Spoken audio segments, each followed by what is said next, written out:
नरं चैव नरोत्तमं देवीं सरस्वतीं व्यासं ततो जयमुदीरये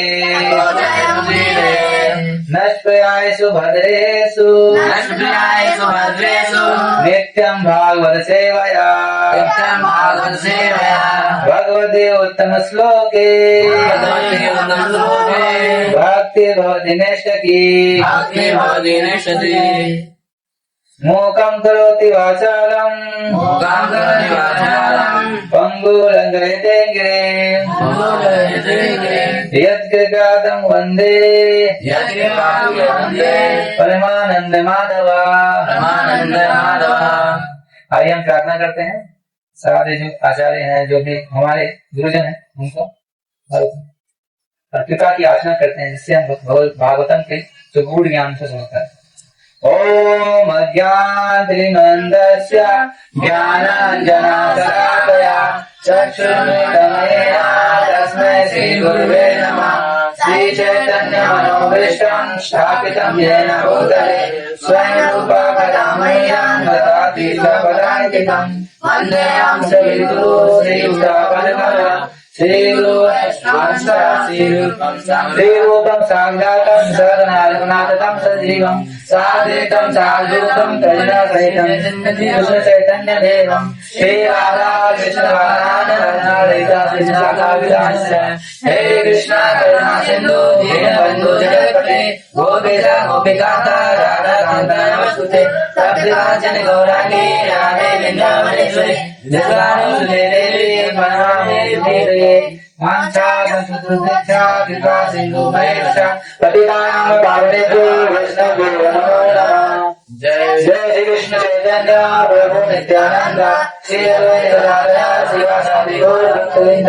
हरे कृष्णा कृष्णा कृष्णा हरे हरे हरे राम राम राम हरे हरे। श्रीमद् भागवत महापुराण की जय, प्रभुपाद की जय। ओम नमो भगवते वासुदेवाय। ओम नमो भगवते वासुदेवाय। ओम नमो भगवते वासुदेवाय। ओम नमो भगवते वासुदेवाय। ओम नमो भगवते वासुदेवाय। ओम नमो भगवते वासुदेवाय। हरे कृष्णा। हम लोग पहला स्कंद के पहले अध्याय का 21वां श्लोक पढ़ने वाले हैं। हम लोगों ने 20 श्लोक तक पढ़ चुके हैं। कल हमने देखा भगवान की लीला अवतार, वह लीला अवतार लेते हैं और कैसे हमारे जैसे जीवों का उद्धार करते हैं। तो उसके बारे में हम लोगों ने पढ़ा। अब आगे हम नेक्स्ट श्लोक में पढ़ेंगे, तो सब दोहराएंगे साथ में। हलेमागतम आज्ञा क्षेत्रे यस्मिन् वैष्णवे वयम् आसीना दीर्घसत्रेण कथायां सक्षणा हरे। शब्दार्थ तो दोहराएंगे साथ में। कलियुग आगतम आया हुआ आज्ञा जानकर क्षेत्रे भूभाग में अश्विन इस वैष्णवे विशेष रूप से भगवान के भक्तों के लिए वयम हम आसीना बैठे हुए दीर्घकालीन सत्रेन यज्ञ द्वारा कथायां शब्दों में सक्षण अपने अवकाश के समय हरे भगवान के अनुवाद को पढ़ेंगे, साथ में दोहराएंगे। आपने यही भली भांति जानकर कि कलयुग का प्रारंभ हो चुका है। हम इस पवित्र स्थल में भगवान का दिव्य संदेश सुनने के लिए इस प्रकार यज्ञ संपन्न के लिए दिक सत्य में एकत्र हुए हैं। तात्पर्य की सतयुग स्वर्ण युग था, रजत एवं ताम्र युग अर्थात त्रेता या द्वापर युग की भांति यह कलयुग आत्मनाश का तनिक भी उपयोग नहीं।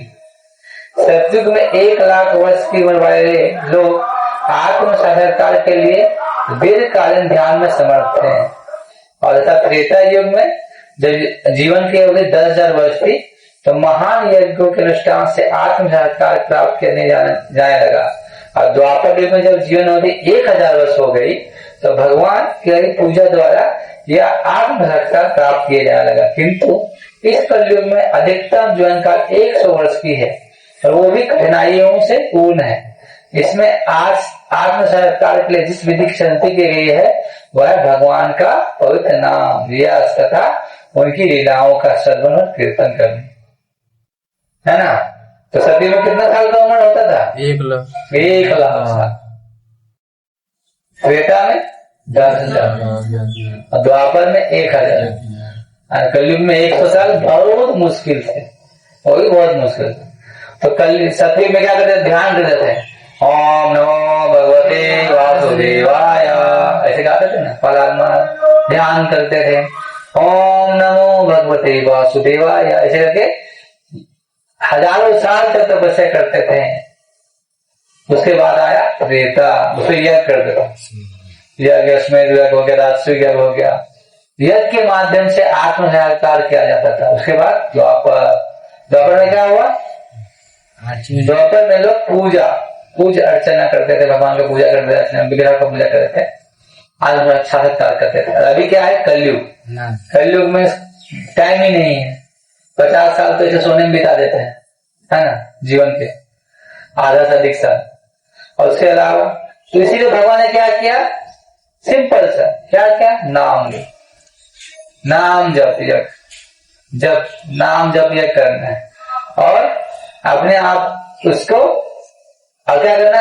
यश, भगवान का यश लीला श्रवण करना है और कीर्तन करना है। तो इस माध्यम से हम कलयुग में आत्म साक्षात्कार कर सकते हैं। तो लिखते हैं, नैमिषारण्य के ऋषियों ने यह विधि ऐसे स्थानों में प्रारंभ की जो भगवत भक्तों के लिए ही था। उन्हें 1,000 वर्ष की दीर्घ अवधि तक की भगवान की नाम सुनने के लिए अपने आप को तैयार किया था। इन ऋषियों का उदाहरण यह सीखना चाहिए कि भागवत का नियमित श्रवण या कीर्तन ही आत्म साक्षात्कार का एकमात्र साधन है। उनके सारे प्रयास समय का अव्यय मात्र है, क्योंकि इनमें से कोई लाभप्रद परिणाम नहीं निकलता। भगवान श्री चैतन्य महाप्रभु ने भागवत धर्म इस प्रति को उपदेश किया है। यही बतलाया कि भारत भूमि में जन्म लेने वाला यह दायित्व है, वह कृष्ण के संदेशों का प्रमुख रूप से भगवत गीता के संदेश का प्रचार प्रसार करे। जब कोई भगवत गीता के चावों को ठीक से समझ जाए तो उसे चाहिए कि आत्म साक्षात्कार के लिए अधिक प्रकाश प्राप्त करने हेतु श्रीमद् भागवत का अध्ययन करे।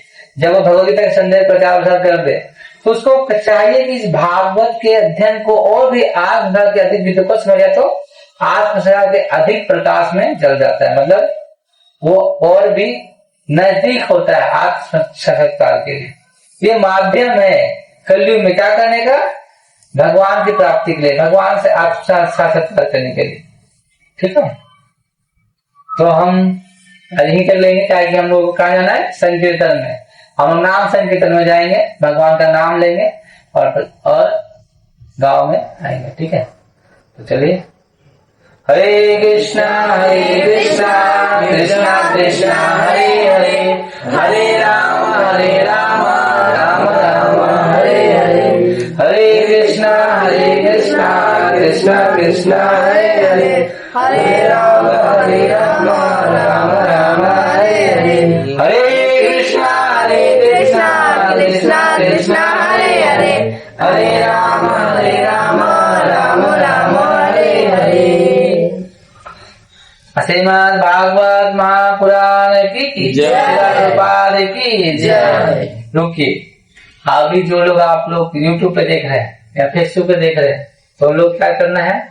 आप लोगों को लाइक करना है, शेयर करना है और सब्सक्राइब करना है, जिससे हम ज्यादा से ज्यादा भागवत की कथाओं का हम और भी हम प्रेरणा मिले कि और हम क्या कर सके, भागवत हम और का अध्ययन कर सके, आपके तक पहुंचा सके।